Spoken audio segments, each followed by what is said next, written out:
Aloha y'all, Daniel Aaron here, your guide to vibrant living. What is a full moon? Here's the great thing. People that don't believe in astrology have to admit there is something called a full moon. And it has some impact or some indication. And one of the things I love about astrology is it's a field that people have strong opinions about, and usually that's when they don't know anything about it. And it could be, I don't really know anything about astrology, but I don't believe in it, or I don't know anything about astrology and I really believe in it. And if one really does an inquiry into it, like investigates, there's no doubt that there is something to it, put it that way, that there are correlations, that there is great value to it. And a full moon, quite simply, generally speaking for now, and by the way, I'm going to describe a full moon. What it means is the moon and the sun are opposite each other. So the light of the moon is shining on, the light of the sun is shining on the moon, which makes it full or bright or light. And that is something that is affecting, I don't like that word affecting. That is something that is true for everybody at the same time.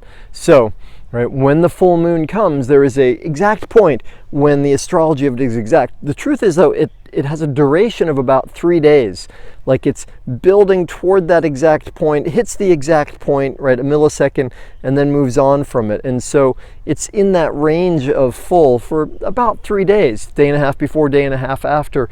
And the energy of that, and I speak of it more as I don't want to say a metaphor, a tendency, what the full moon and really what all astrology is a way of seeing what are the energetics of this moment. It's not like the planets are up there and they're doing something to us and I behave this way because no, it's not like that. We're not victims to it.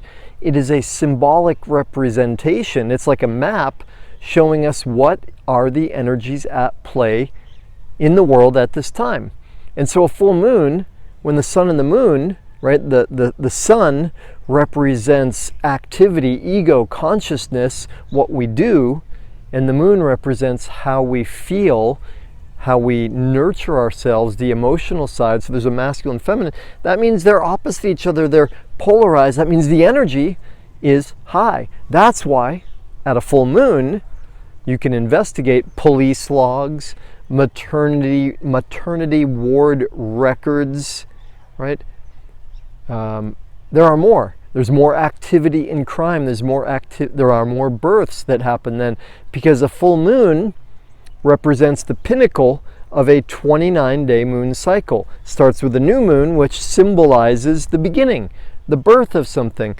The full moon is like the culmination, the pinnacle point. Energy is at its highest. And worth noting, yes, that's true for all of us. Even more important, though, is what's happening in your own chart. And by that, I mean at the moment you were born, right? Snapshot of the sky, the heavens. Symbolic representation of the gestalt of that moment. That's what astrology really is. It's saying there is a correlation between what's happening when you take your first breath and what's happening in the world. And we know this intuitively, right? Something's in the air. There's an energetic that is affecting all of us, that we're all part of. It's like the weather. When it rains, it's not just that some people get wet, it's that everybody gets wet. So when you look at your own specific birth chart and then compare that with what's happening now, that is very important, super important, very personal to you, right? The full moon, right? We're all in that. The way the full moon falls in your own chart, specific to you. All right, enough said about full moons in general.